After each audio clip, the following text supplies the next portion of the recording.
Chaque jour, Charles et Carole vous présentent la leçon de l'école du sabbat.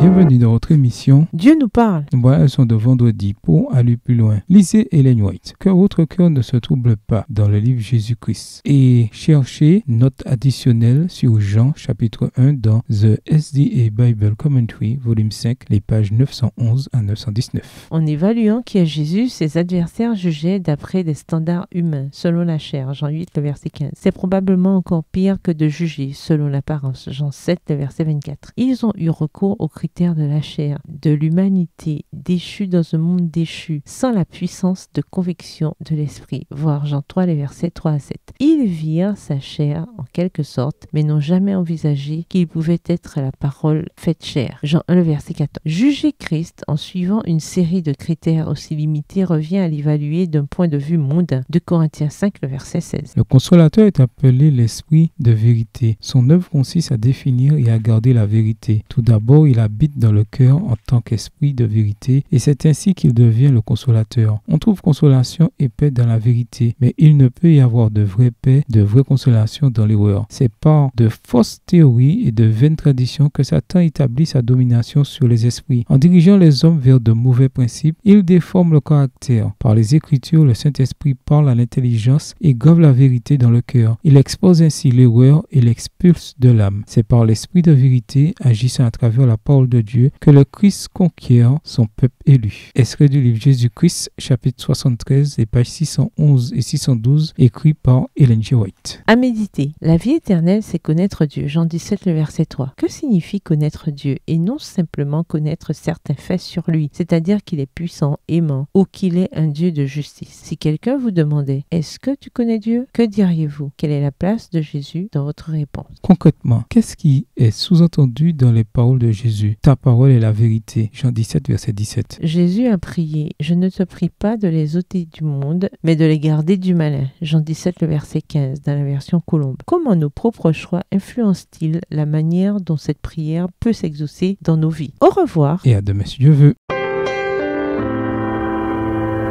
Dieu nous parle.